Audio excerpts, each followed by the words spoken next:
vous intéressez à la peinture à l'huile et vous voulez commencer votre première peinture aujourd'hui? Dans ce cas, bienvenue dans mon atelier. Je m'appelle Nicolas de Petris et aujourd'hui je vais vous expliquer toutes les étapes à suivre afin de commencer et terminer votre première peinture à l'huile, depuis le choix des habits de travail jusqu'au rangement du matériel en fin de session, en passant par la préparation du support et le mélange des couleurs. Je vous guiderai pas à pas. Si vous n'avez pas encore préparé votre matériel et votre espace de travail, j'ai déjà donné pas mal de conseils dans ma vidéo précédente, dont le lien se trouve ici. J'ai eu la chance de peindre dans plusieurs pays et d'exposer mes œuvres à travers le monde, de Paris à Tokyo, en passant par Londres et Berlin. À travers cette chaîne, je veux partager avec vous tout ce que j'ai appris au fil des années, des techniques essentielles aux petites astuces qui font la différence, ainsi qu'une philosophie créative pour que vous puissiez vous aussi progresser et développer votre style dans la peinture à l'huile. Tenue et confort. La tenue idéale pour peindre est avant tout une tenue confortable qui ne vous limite pas dans vos mouvements et que vous n'avez pas peur de tâcher. La peinture est un art sensible mais aussi physique. Vous allez rester face à votre peinture, parfois pendant plusieurs heures. Donc attention aux courants d'air et aux mauvaises postures. Il vous faudra des vêtements simples qui ne craignent rien. La peinture à l'huile et l'encre de Chine sont indélébiles sur le tissu. Dans les académies de peinture des siècles passés, la discipline était stricte. Les peintres travaillaient en tenue propre. À ce sujet, je vous conseille de regarder la peinture de Courbet intitulée « L'atelier du peintre » et peinte en 1855, où on le voit peindre dans une tenue plutôt soignée. Ou encore les Ménines de Velázquez 1656, où l'on voit le peintre peignant en tenue noble et élégante. Préparation du matériel. Un atelier toujours prêt vous permet de saisir l'inspiration quand elle se présente, même si on verra plus tard que l'inspiration n'est pas une bénédiction que l'on doit attendre, mais plutôt un phénomène que l'on doit provoquer par la continuité du travail et de la réflexion. Un peintre qui doit passer 20 minutes à préparer son matériel avant de peindre ne va pas peindre souvent. Léonard de Vinci était obsédé par l'organisation de son matériel. Il tenait des carnets où il notait chaque détail de ses pigments et de ses mélanges de couleurs. Protéger son espace de travail. Un espace de travail bien protégé vous permet de peindre librement, sans la peur constante de faire des dégâts. Alors prévoyez les protections suivantes. Si votre sol est fragile, protégez-le avec une bâche ou un vieux drap. Si vous peignez sur un bureau, une simple nappe en plastique suffit. Gardez vos chiffons à portée de main afin d'essuyer pinceaux, palettes, spatules, etc. Quand vous n'avez pas à vous soucier de faire une tâche, vous pouvez vous concentrer pleinement sur le travail. Choix du support. La notion de support est primordiale pour la peinture. Vous avez une multitude de choix, de la toile au support bois en passant par divers types de papier. Cependant, comme je l'ai expliqué dans ma première vidéo, le carton gris est le support idéal pour débuter en peinture, car abordable et facile à découper au format que vous voulez. Préparation du support. Découper son carton à peindre. Alors, pour préparer votre support, vous aurez besoin du matériel suivant. Un crayon pour dessiner les contours du format à découper, un porte-mine est plus pratique, un tapis de découpe, à deux pour préserver votre mobilier, un cutter, une règle métallique, dessiner les contours du format que vous voulez découper dans la grande planche de carton gris. Cela peut être 18-24 ou 20 par 30 cm. Donc voilà, je vous conseille juste de dessiner au préalable ce que vous allez découper. Et voilà, puis ensuite avec votre règle métallique vous viendrez couper très simplement. Si vous voulez une équerre, peut-être ça peut être utile aussi pour aller plus vite, pour être sûr de couper des supports qui sont perpendiculaires. Il faut comprendre que si vous commencez la peinture à partir de zéro, il ne faudra pas trop s'attacher à vos premières peintures. Le fait de travailler sur du carton gris peut aider dans cette démarche. Préparez le mélange qui va servir de fond à la peinture. Avant de peindre, il est important de préparer le support pour qu'il absorbe moins la peinture, accroche mieux les couleurs et donne une belle base de travail. Pour cela, nous allons devoir préparer un liquide plus ou moins dense que nous allons appliquer sur tous les supports à peindre à l'aide du pinceau large. Matériel nécessaire, donc un pot à confiture ou un récipient pour mélanger, un pinceau large, environ 4 ou 5 cm, du liant acrylique, Caparol ou équivalent, pigment en poudre, ocre rouge ou autre selon la teinte souhaitée, et de l'eau. Appliquez plusieurs couches successives. Les premières couches sont très diluées et sans pigment.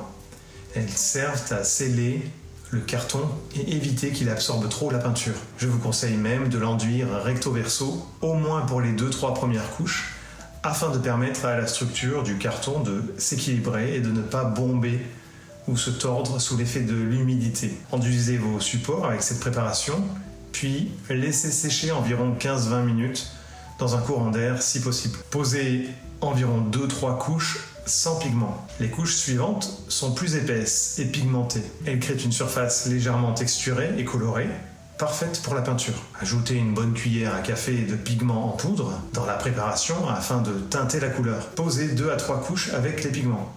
Laissez sécher environ 15-20 minutes dans un courant d'air si possible. Vous pouvez ajuster en fonction de la texture de support que vous voulez obtenir pour votre fond. Travaillez à la chaîne afin de préparer plusieurs fonds en même temps, au moins 3 ou 4, afin de rentabiliser la manœuvre. Vous avez maintenant à portée de main plusieurs supports prêts à l'emploi. Choix du sujet. Pour votre première peinture, choisissez un sujet simple qui vous inspire. Le choix du sujet est souvent ce qui fait la différence entre progression et frustration. Pour vos premières peintures, privilégiez une nature morte, simple, quelques fruits, un vase, un objet familier. Donc voilà, on peut très bien partir sur une composition simple avec des fruits et des objets présentant une géométrie particulière et qui peuvent en plus avoir des reflets, des jeux de reflets, des jeux d'ombre. Donc voilà, vous pouvez tout à fait partir sur des choses tout à fait à portée de main. Une photocopie d'une peinture que vous aimez pour vous exercer. Une photo d'un paysage simple avec peu d'éléments. Évitez pour l'instant les portraits, les compositions avec des personnages, l'abstraction pure et les grands formats. Même Van Gogh a commencé par des sujets simples. Avant ses célèbres tournesols, il peignit des natures mortes modestes et des paysages ruraux. Si vous vous intéressez à Van Gogh, à ses peintures, mais aussi à ses dessins, je vous conseille de vous intéresser à la collection Hélène Kroller-Müller, qui était une fervente collectionneuse de Van Gogh. Les sujets simples vous permettent de vous concentrer sur l'essentiel, la lumière, les masses, les proportions, la couleur, la texture, la perspective, préparation du modèle en fonction du type de sujet. Avant de peindre, il faut être clair sur ce que vous voulez peindre. Que ce soit un paysage, la photocopie d'une peinture que vous aimez, ou une nature morte, vous devez comprendre les dynamiques visuelles qui animent les modèles que vous allez peindre. Peindre un paysage d'après photo. Vous pouvez tout à fait travailler d'après photo. Alors il y a plusieurs écoles et certains peintres refusent de travailler d'après photo, mais selon moi, la photo est un outil important en peinture. Je pense que la photo doit être vue comme un outil, un soutien créatif qui ne doit pas se substituer à l'étude en extérieur et sur le motif. Si vous choisissez de commencer par peindre un paysage d'après photo, commencez par penser tout de suite au cadrage. Ne laissez pas l'auteur de cette photo, même si c'est vous-même, décider du cadrage de votre peinture.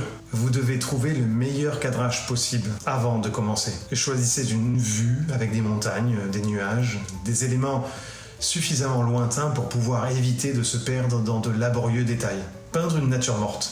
Si vous voulez peindre une nature morte, il faut comprendre que la disposition des objets est aussi importante que la peinture elle-même. Un bon agencement ne se fait pas au hasard. Chaque élément doit être pensé et positionné pour créer un équilibre visuel et une harmonie des formes et des couleurs. Il faut avant tout penser au fond. Alors, nature morte, l'importance du fond. Le fond sur lequel vont se présenter les objets composant votre nature morte est très important. Il peut être discret et neutre afin de mettre le modèle en avant, ou au contraire texturé et bavard si vous voulez raconter autre chose. Le tout est de penser à son fond avec le même soin que les objets composant la nature morte. Pour le fond, vous avez plusieurs options. Un mur neutre, un drap tendu, cela permet d'introduire un motif neutre ou rythmé. Un drap structuré, ça permet d'apporter du relief, comme deux petites montagnes dans votre nature morte. Une boîte en carton ouverte, ce qui vous permettra de mieux contrôler la lumière qui va toucher votre sujet. Une plaque de carton neutre ou texturé. Nature morte, l'importance de la composition. L'organisation des objets doit guider l'œil du spectateur et instaurer une dynamique visuelle, même dans une scène immobile. Cherchez une organisation claire des éléments. N'hésitez pas à recadrer votre sujet pour l'équilibrer. Gardez de l'air autour de votre sujet. Évitez de coller vos éléments au bord, sauf si cela apporte une manière spécifique de voir le sujet. Prenez le temps d'organiser votre image avant de peindre. Organisez vos objets en jouant avec les hauteurs et les espacements. Utilisez un socle ou une petite table pour élever votre sujet à une hauteur suffisante pour travailler. Placez votre point d'observation à une hauteur légèrement supérieure au modèle, avec un angle entre le niveau de référence de votre modèle et votre œil, compris entre 15 et 45 degrés, afin de n'être ni exactement au même niveau que le modèle, sauf volonté contraire, et de ne pas trop le surplomber non plus, ce qui reviendrait presque à dessiner une vue en plan. Nature morte, pensez la lumière. L'éclairage est essentiel. Une source de lumière unique et directionnelle crée des ombres intéressantes, même si on verra par la suite que l'on peut composer avec plusieurs sources de lumière. Mais ça, ce sera pour un peu plus tard. Pour gérer la lumière, vous pouvez utiliser les contrastes ombre-lumière pour créer des points d'intérêt. Pensez donc à tester différentes dispositions avant de peindre. Jouez avec la lumière, les ombres et les espaces pour donner force et profondeur à votre composition. Servez-vous d'un point lumineux mobile afin de pouvoir modifier l'angle d'incidence de la lumière et jouer sur les ombres portées de votre modèle. Si vous voulez voir des exemples de nature morte très composés, je vous recommande d'étudier le travail de Chardin, Pieter Claeys et Cézanne pour voir comment ces artistes organisaient leurs objets avant de les peindre. Vous pouvez aussi observer les compositions sophistiquées de Wilhelm Kalf, l'approche cubiste de Georges Braque ou encore les harmonies minimalistes de Giorgio Morandi. Chaque peintre a une manière différente d'agencer ces éléments et ces variations peuvent vous aider à mieux comprendre l'impact de la composition dans une nature morte. Je vous recommande d'étudier les peintres classiques. Pour cela, rien de mieux que de copier leurs peintures. Vous apprendrez beaucoup plus vite en vous confrontant aux peintures des maîtres. En copiant, vous vous apercevrez des techniques visuelles employées par nos prédécesseurs afin de créer contraste, profondeur et dynamisme visuel. Vous pouvez tout à fait commencer par copier des peintures, peu importe leur format réel, en travaillant sur de petits formats. Un jour, vous pourrez peut-être contacter le Louvre pour demander l'autorisation de copier la toile de votre choix sur place. Mais chaque chose en son temps. Quelles ressources utiliser? Les livres sur les peintres, biographies, catalogues d'exposition, Internet. Vous pouvez imprimer des images provenant de sources publiques comme Wikipédia. Commencez la peinture. Esquisse des contours. Avant d'appliquer la peinture, je vous conseille d'esquisser les contours de votre sujet. Cela permet de bloquer les proportions, la perspective et les formes principales et d'aborder la couleur avec plus de confiance et de maîtrise. L'essentiel, c'est de poser une base solide avant de plonger dans la couleur. Une bonne esquisse, qu'elle soit au fusain ou à l'encre de Chine, vous évitera de devoir corriger des erreurs de proportion plus tard, ce qui peut être complexe en peinture à l'huile. Matériel pour l'esquisse. Vous pouvez utiliser un pinceau fin avec une couleur diluée qui vous permettra de poser un dessin léger, facile à recouvrir avec les prochaines couches de peinture. Vous pouvez aussi utiliser un fusain léger qu'il faudra fixer avec un fixatif avant d'attaquer la couleur pour éviter que les pigments noirs du fusain ne viennent brouiller la pureté de votre couleur, de vos couleurs. On peut utiliser plusieurs types de fusains. Alors le bâtonnet de fusain, parfait pour les esquisses rapides et dynamiques.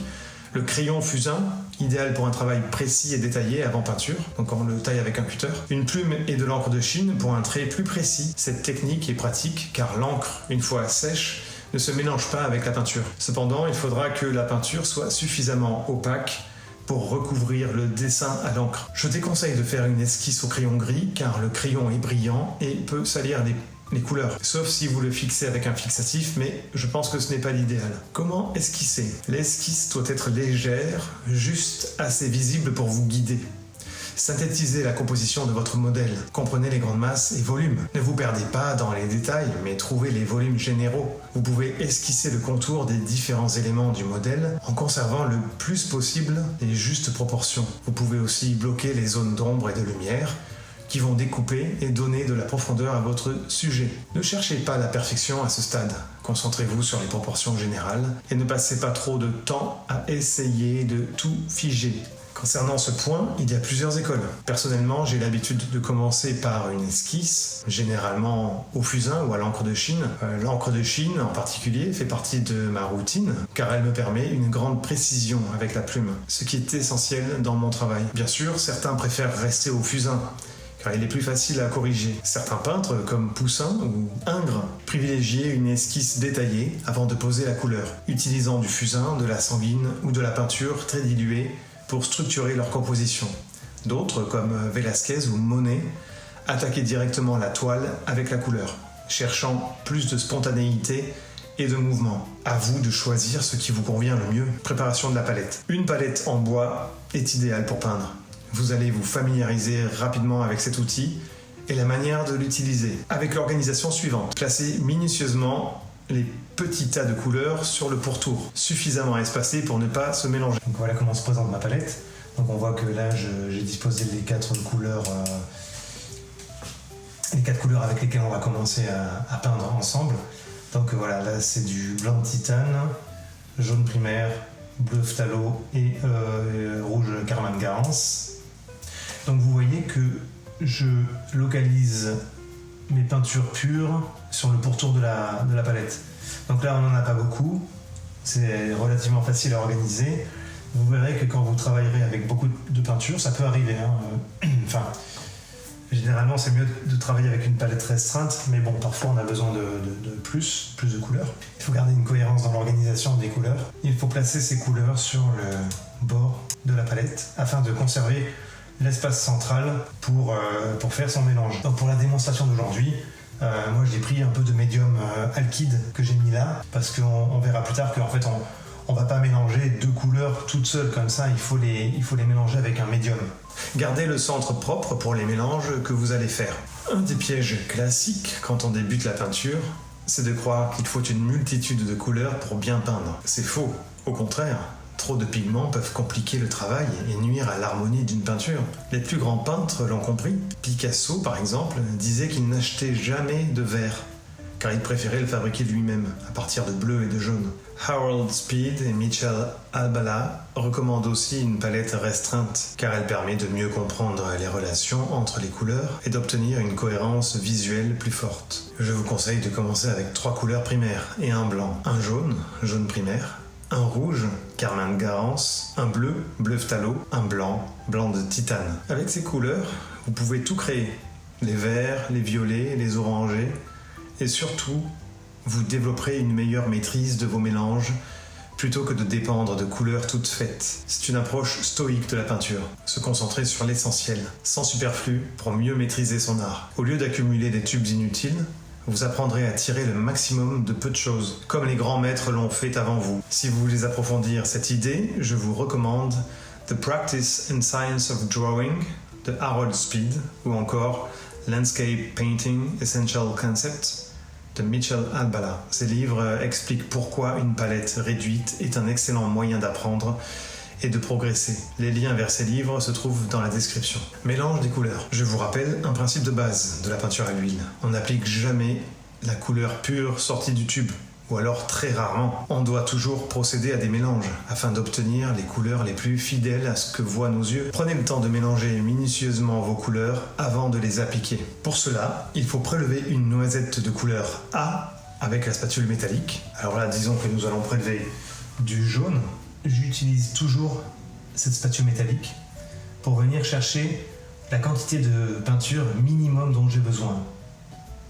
Donc je vais prendre un petit morceau.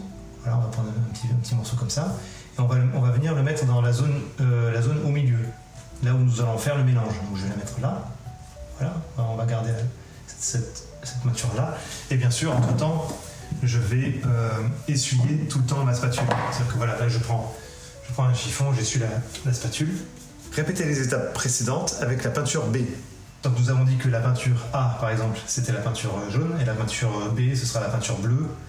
Donc là, pareil, je reviens avec ma spatule complètement propre et je viens prendre un tout petit peu, voilà, un petit peu de bleu, et je viens le mettre juste à côté là. On va se mettre là.